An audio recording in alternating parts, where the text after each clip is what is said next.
अस्सलाम वालेकुम। कराची से डॉक्टर सुल्तान रज़ा। आज का टॉपिक ट्यूमर और लिपोमा। ये इंतहाई वसी टॉपिक है और मैं जब तक समझता हूँ कि जब तक जूनियर डॉक्टर साहिबान इसको फिज़िकली किसी पेशेंट में नहीं देखेंगे तो उसका समझना बहुत मुश्किल है। लेकिन फिर भी हम मुख्तसर से वक्त में थोड़ा बहुत आपको ब्रीफ करने की कोशिश करेंगे ताकि आपको आगाही हो कि इसमें कौन कौन सी दवाइयाँ इस्तेमाल कराई जाती हैं और ये आम तौर पे कितने किस्म के होते हैं। देखें, हार्मोनिक डिसबैलेंस की वजह से जिस्म के मुख्तलिफ हिस्सों में इस तरह के ट्यूमर्स और लिम्फेटिक ग्लैंड्स पैदा हो जाते हैं।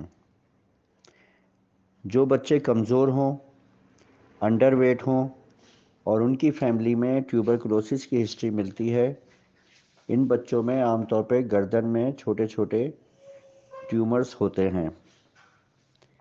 ये ग़िज़ाई कमी की वजह से भी होते हैं। ऐसे बच्चों को रिच फूड देना चाहिए और रिच फूड के अलावा दवा के ज़रिए इसको ख़त्म करना चाहिए। जिस्म में कुछ ग्लैंड्यूलर ट्यूमर्स होते हैं जो कि बॉडी में मुख्तलिफ ग्लैंड्स होते हैं, उसकी स्वेलिंग की वजह से हो जाते हैं, जिसको मुख्तलिफ नामों से याद किया जाता है। कुछ ट्यूमर्स फैटी होते हैं जिसको फैटी ट्यूमर कहते हैं। ये चर्बीली गिल्टियाँ होती हैं जो जिस्म के मुख्तलिफ हिस्सों पर खुसूसन हाथों में, पैरों पे, कमर पे नमूदार होते हैं। ये ज़्यादातर पेनलेस होते हैं, इनमें दर्द नहीं होता और ये शुरू में इब्तदाई तौर पे कोई ऐसा ख़ास नुकसान नहीं देते। लेकिन जहाँ पे ब्लड वेसल्स सप्रेस होना शुरू हो जाती है तो वहाँ पे दौरान खून में रद्दोबदल और गैर मुतवाज़िन होना शुरू हो जाता है। कुछ ट्यूमर ब्रेन में होते हैं, इसका भी होम्योपैथिक में विदाउट सर्जिकल अच्छा इलाज है। कुछ बॉडी में लिम्फ नोड होते हैं जो ज़्यादातर आमतौर पे गर्दन में होते हैं या कहीं पर भी हो सकते हैं।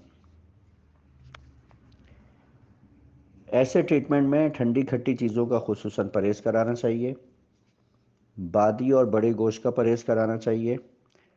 और इसमें क्या होम्योपैथिक दवाइयाँ इस्तेमाल होती हैं मैं आपको ब्रीफ करने की कोशिश करता हूँ।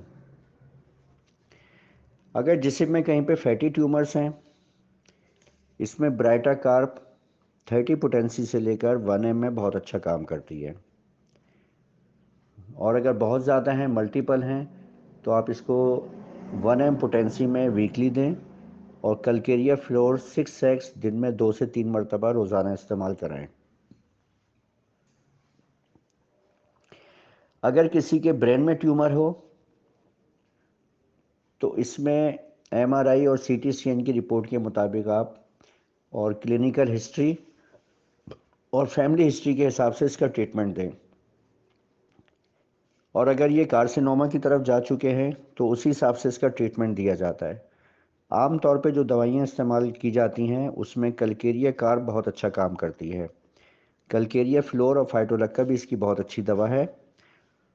और इंटर करंट के तौर पे अगर ये TB से मुताल्लिक हैं तो इसमें ट्यूबरकुलिनियम 201 m या कार्सिनोसिन 201 m मुख्तलिफ वक्तों में राइस तरीक़ेकार से दी जाती है।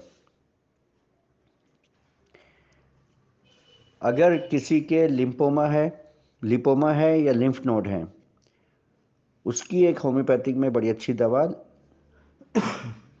लेपिसेल्बा है। ये 30 से 200 पोटेंसी में बहुत अच्छा काम करती है और इस तरह के चर्बीले गुदूदों को सॉफ्ट करके डिज़ोल्व कर देती है।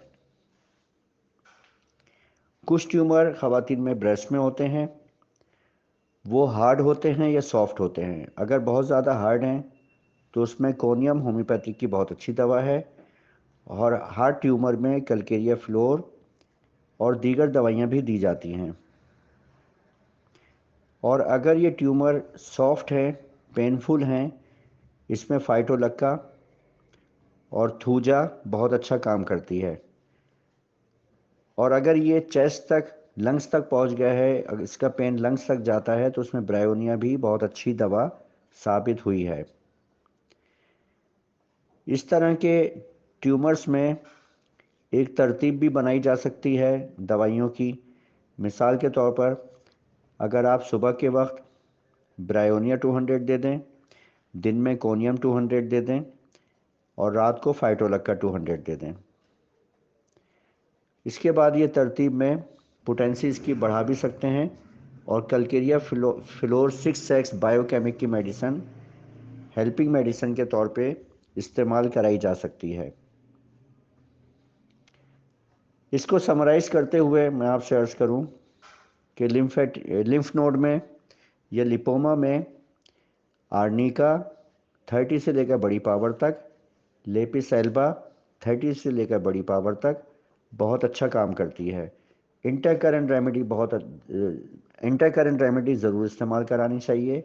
इसकी एक आध डोज ट्यूबर कुलिनियम या कार्सिनोसिन की देने से मर्ज तेज़ी से अच्छा होता है। अब मैं आपसे इजाज़त चाहूँगा। Doctor Sultan Raza from Karachi.